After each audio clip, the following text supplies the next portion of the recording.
Imagina la siguiente situación, adquieres un par de dinosaurios bebés. La idea es que estos crezcan y con el paso del tiempo logres formar a través de su reproducción un ejército de dinosaurios.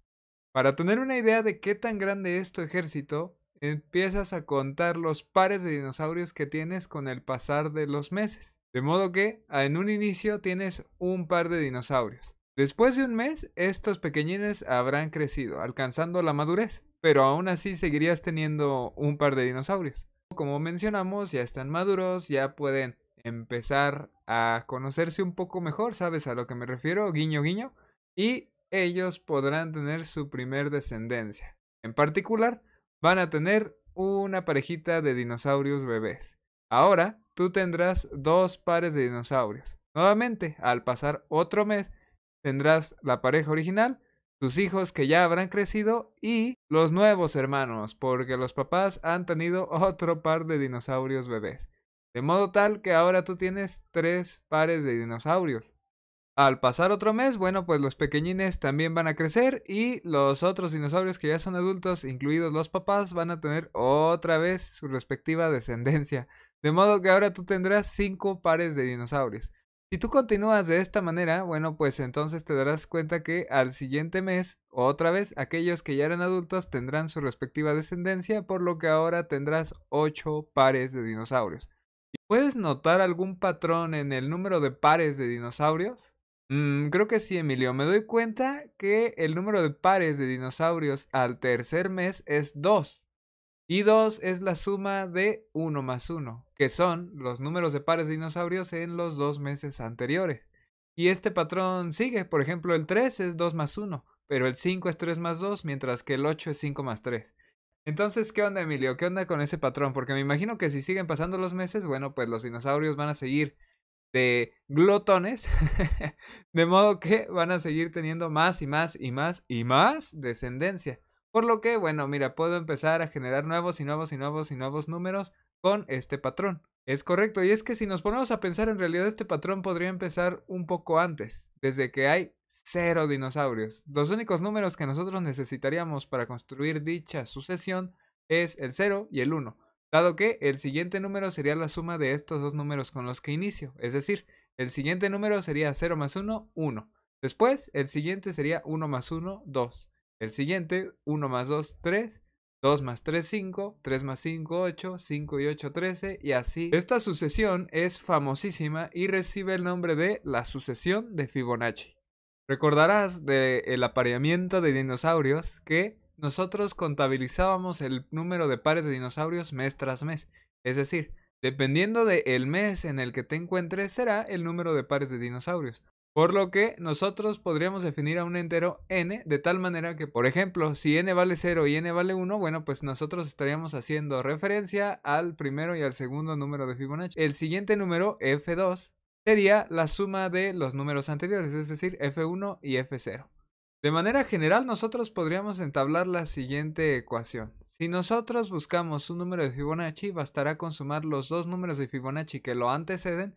Por ejemplo, si yo quiero encontrar al número 13, bueno, pues tuve que haber hecho 8 más 5, que son los dos números que anteceden al 13 en la sucesión.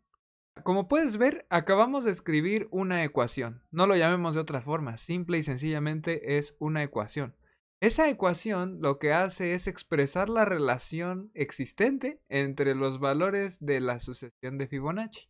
Generalmente podríamos decir que esta ecuación lo que hace es expresar la relación entre los términos de una secuencia, ¿no? Que sea la secuencia de Fibonacci ya es algo muy particular, pero en realidad nosotros podríamos escribir este tipo de ecuaciones para cualquier otra secuencia en la cual encontremos alguna relación entre sus respectivos términos. A este tipo de ecuaciones que, como dijimos, expresan la relación entre los términos de una determinada secuencia, se les conoce como ecuaciones en diferencia. Ah, ok, Emilio. Oye, pero entonces forzosamente tienen que ser los elementos o términos de una secuencia. Pues no, porque por ejemplo, tú puedes definir una ecuación en diferencias utilizando los valores de una determinada función en determinados momentos. Y en realidad no importa cómo entables la ecuación en diferencias. Es decir, no importa si tú la entablas en términos de funciones o en términos de secuencias. La verdad es que estas dos modalidades están sumamente conectadas. Y claro, como ya te imaginarás, bueno, pues estamos hablando de ecuaciones y ya sabes que hablar de ecuaciones es entrar en un mundo enorme de teoría. En particular, este tipo de ecuaciones también pueden ser clasificadas como lineales, no lineales, etcétera. Ahora, el hecho de que los primeros dos números de Fibonacci a partir de los cuales construiríamos todos los demás sean el 0 y el 1 pueden ser escritos en este tipo de ecuaciones en diferencias como condiciones iniciales. Ah, oye Emilio, me da la impresión como que esto se parece mucho a las ecuaciones diferenciales, porque ya me hablaste de funciones, ya me hablaste de lineal, no lineal, ya me hablaste hasta de condiciones iniciales. ¿Hay alguna relación? La verdad es que sí la hay.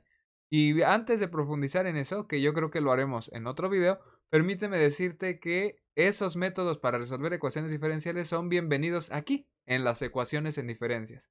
Y como ya sabes, soy el chico de las transformadas, así que vamos a hacer un énfasis en dos métodos muy particulares de resolución de ecuaciones en diferencias: transformada de Laplace y transformada Z.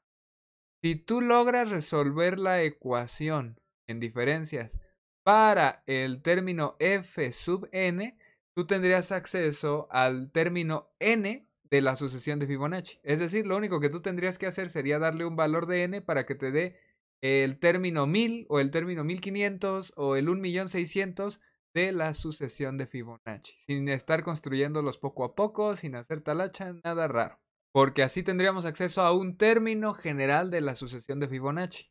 Ok, Emilio, bueno, y entonces, ¿cómo le haríamos para resolver esto con la transformada de Laplace? Bueno, pues para entender la idea de Laplace en este tipo de ecuaciones, nosotros vamos a ver qué aspecto tendría gráficamente nuestro término general f sub n. Prácticamente nosotros tendríamos dos ejes coordenados, el eje de la n y el eje de la f sub n. Dependiendo del valor de n, será el término de la sucesión de Fibonacci. Entonces, cuando n vale 0, bueno, pues el término es 0, cuando n vale 1, el término es 1 y así sucesivamente. Fíjate que nosotros acabamos de construir una secuencia discreta.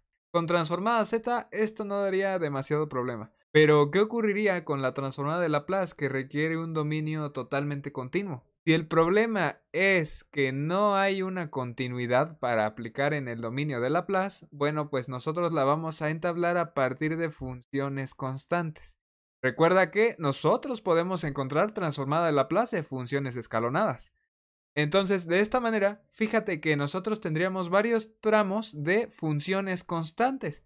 ¿Cuánto va a valer cada función constante? Bueno, pues depende del número de Fibonacci en el que estés trabajando. Si estás con el número 1, bueno, pues la función sería como y igual a 1.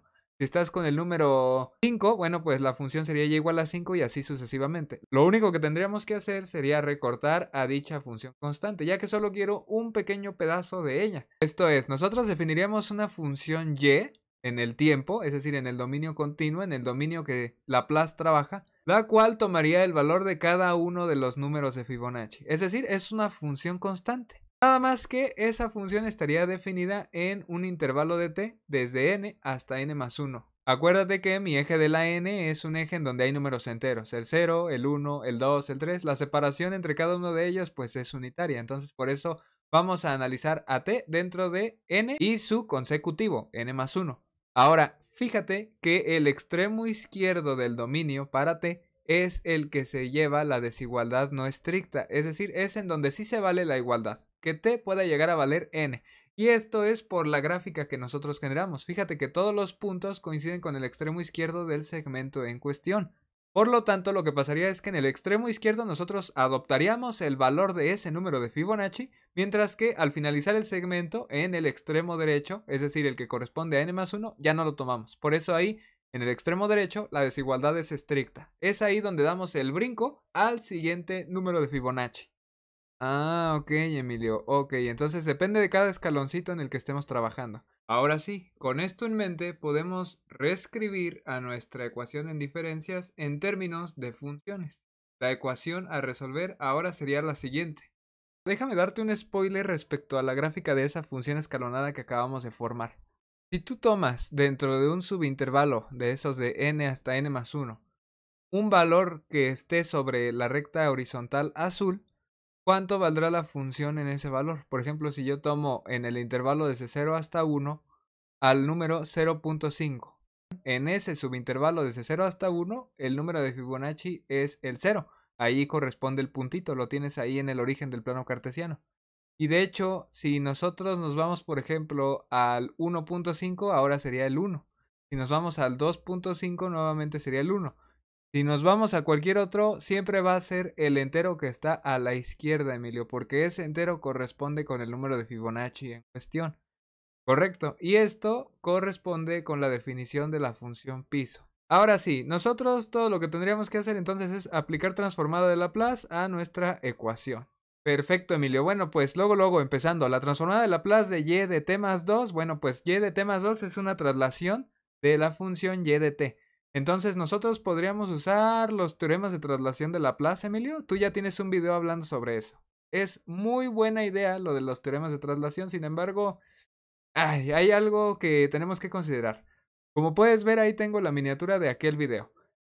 Fíjate que ahí nosotros encontramos la transformada de Laplace de, sí, una función que se trasladó sobre el eje horizontal, pero, que se veía también afectada por la multiplicación con un escalón unitario o bien una función de Heaviside, la cual lo que hacía era recortar a todo lo que estuviera a la izquierda, volviéndolo así, cero. Cuando esto ocurre, bueno, pues este recorte se puede efectuar y al transformarlo, nosotros simplemente obtendríamos a una exponencial que multiplica la transformada de Laplace de la función sin trasladar.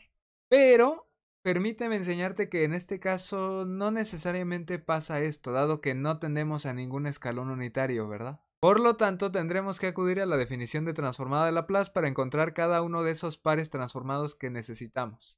Entonces, reemplazando eso en la transformada de Laplace tendríamos lo siguiente. Si nosotros efectuamos el cambio de variable t más 2 igual a tau, nosotros podríamos reescribir la integral ahora en términos de tau, teniendo esto.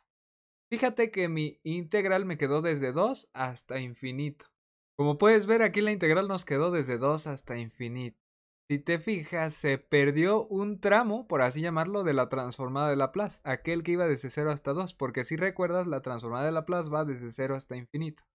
Entonces, prácticamente podríamos decir que lo que aquí se hizo fue, a la transformada de Laplace desde 0 hasta infinito, le restaron o le quitaron ese pedacito desde 0 hasta 2. Es decir, de toda la transformada de Laplace de 0 a infinito, corta el tramo transformado desde 0 hasta 2 y quédate nada más con el que va desde 2 hasta infinito. Esta resta es la que nos da toda la diferencia respecto a los teoremas de traslación. Y ya verás por qué. Entonces, efectuando esta resta, nosotros podríamos hacer un poco de simplificación algebraica dejando fuera un e a la 2s. Esa integral de 0 hasta 2 puede ser nuevamente dividida en dos integrales, una que vaya desde 0 hasta 1 y otra que vaya desde 1 hasta 2. ¿Por qué, Emilio? Bueno, pues mira, esta resta es la que marca la diferencia entre el teorema de traslación que vimos hace rato. ¿Por qué? Porque con el teorema de traslación, al momento de trasladar a la función, no había problema. El escalón unitario volvía a 0 a todo lo que estuviera antes de la función al ser trasladada. Pero aquí no hubo ese escalón unitario. ¿Qué quiere decir? Que aún al trasladar a la función, lo que esté antes de esta función no es 0, sino que sigue habiendo ahí información. No la puedo disgregar. ¿Y a quiénes tengo, Emilio? Bueno, pues aquí yo tengo al primer y al segundo número de Fibonacci. O bueno, al menos los que yo definí. Acuérdate que empezamos en 0 y bla, bla, bla. Porque si tú te fijas, en el intervalo desde 0 a 1, nuestra función y toma al entero que está a su izquierda, que en este caso era el número 0. Ah, y ese era el primer número de Fibonacci, Emilio. Luego, en el intervalo de 1 a 2, nuevamente la función toma el extremo izquierdo, que es el 1. Y ese era el primer número de Fibonacci, denotado con f sub 1. Ah, ya, Emilio. Ok, entonces me doy cuenta que f sub 0 era el 0. Entonces esta integral sí valdría 0, ¿verdad, Emilio? Así es. De modo que solamente nos quedarían estas dos integrales. Quiero que notes que tau es una variable tonta, por lo que nosotros podemos notar en la primera integral la presencia de una transformada de Laplace, la transformada de Laplace de la función y.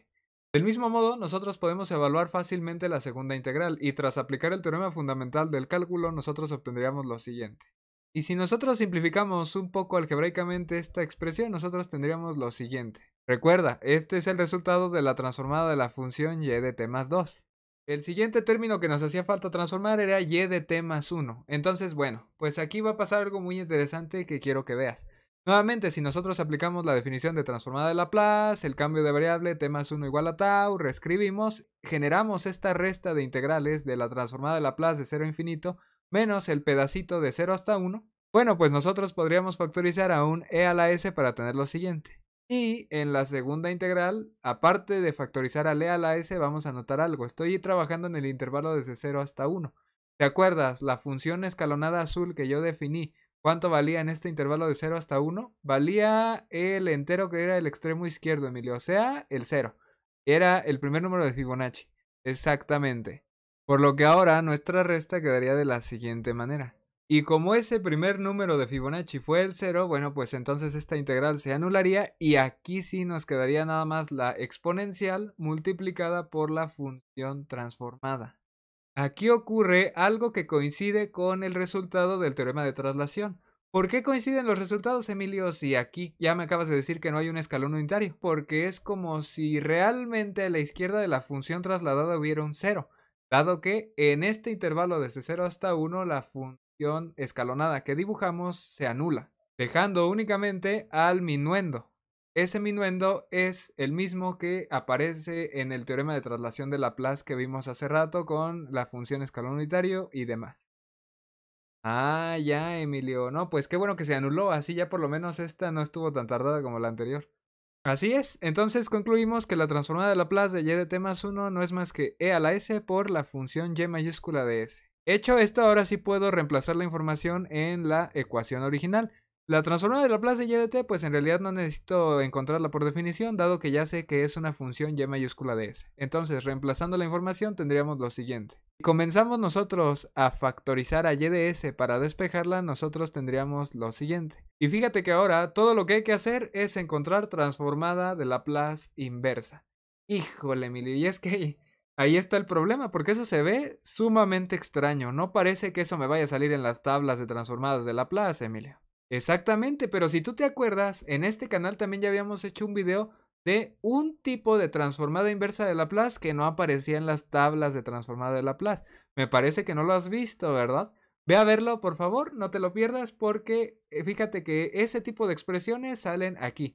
Y oh, sorpresa, justamente en ese video también se transformó a una función escalonada. Y ahorita también estamos trabajando con la transformada de Laplace de una función escalonada. Entonces no tiene nada de extraño ese término con exponenciales, ¿verdad? Entonces nosotros lo que vamos a hacer es dejar fuera a ese término con las exponenciales, dado que lo vamos a acomodar poco a poco para que tenga forma o bien la estructura de la transformada de Laplace que viste en dicho video. Fíjate que con ese e a la 2s menos e a la s menos 1 yo podría efectuar un cambio de variable de tal manera que me quedara en términos más simples. Yo lo reescribo, tendría x al cuadrado menos x menos 1. Y si estoy interesado en conocer los ceros de ese polinomio, entonces yo tendría que igualarlo a 0 y resolver la ecuación. Esa ecuación cuadrática a lo mejor ya la conoces, a lo mejor no, pero es muy famosa debido a que a partir de sus soluciones sale el famoso número áureo y que Dios Todopoderoso y que los caracoles y la naturaleza y todo lo bonito de esta milagrosa constante, ¿no? Lo que aquí nos va a interesar es que nosotros, a partir de conocer estas soluciones de dicho polinomio, podríamos escribir ese término como fracciones parciales, es decir, te ahorraré el trabajo, como algo así. Fíjate que x era e a la s, regreso todo al dominio original una vez hecho el cambio de variable, y las respectivas soluciones de esa ecuación cuadrática fue 1 más raíz de 5 sobre 2 y 1 menos raíz de 5 sobre 2. 1 más raíz de 5 sobre 2, ya lo sabes, es este número irracional tan famoso que, bueno, dicen que está muy bonito y que el arte y que todo lo asteric, que todo lo lindo, que todo lo coquet, pero bueno, el día de hoy estamos con transformadas, así que no vamos a quitarle el protagonismo a mi querido Laplace y vamos a centrar nuestra atención todavía en la transformada. Si nosotros introducimos a la e a la s que aparece en el primer factor y reescribimos todo en términos de potencias negativas de dicha exponencial, nosotros tendríamos lo siguiente. Y oh, sorpresa, fíjate que ahora sí ya empezó a aparecer ese término como el del video que te mandé a ver. 1 entre 1 menos e a la menos algo. De modo que tras aplicar transformada inversa de Laplace, nosotros podríamos obtener a la función original y de t. Y oh, sorpresa, ahí aparece la función piso. Aquel spoiler que te comenté, ¿recuerdas? Esos corchetes son los encargados de recordarme que, dependiendo del subintervalo en el que esté trabajando, yo voy a tomar el entero que se encuentra en el extremo izquierdo del dominio, dado que coincide dicho número entero con el número en cuestión de Fibonacci. Bueno, pues ya mira, ya encontramos la solución a esa ecuación en diferencias. Perfecto. ¿Ya acabó el video? No. Porque si te acuerdas, nosotros comenzamos trabajando con la sucesión de Fibonacci y con una ecuación en diferencias únicamente en términos de los elementos de una sucesión. Para poder aplicar Laplace, nosotros entablamos todo en términos de funciones, pero yo no quería funciones, yo quería todo en términos de una sucesión. Si nosotros lo que hicimos fue trabajar con la función parte entera para reemplazar esos valores discretos que n proporcionaría, bueno, pues nosotros lo único que vamos a hacer en este momento es regresar al dominio de n. Y de esta manera ya tienes un término general para los números de Fibonacci. Con la transformada z nosotros también podríamos resolver esto, y es que en realidad el procedimiento es muy similar, solamente que nos iríamos un poco más rápido, dado que no tendríamos que batallar con exponenciales, simplemente tendríamos que escribir las mismas fracciones parciales en términos de una función compleja f mayúscula de z, y aquí sí revisar a mi tan querida tabla de transformada z, dado que aquí sí tengo los pares que necesito, no es como en el Laplace que tenía ahí algo extraño que involucraba expresiones muy raras, y que las tablas del transformados de Laplace no consideraban, ¿verdad? Aquí no. Aquí sí nos da algo que aparece en las tablas de transformada Z. Por lo que, bueno, gracias a esta tabla yo puedo establecer la solución tal como lo hice anteriormente. De antemano agradezco tu presencia, agradezco que hayas visto este video, te invito cordialmente a que te suscribas, des un like y dejes un amable comentario. Y sobre todo, que actives la campanita de notificaciones porque vienen muchas cosas muy potentes. Nos vemos muy pronto con más. Adiós.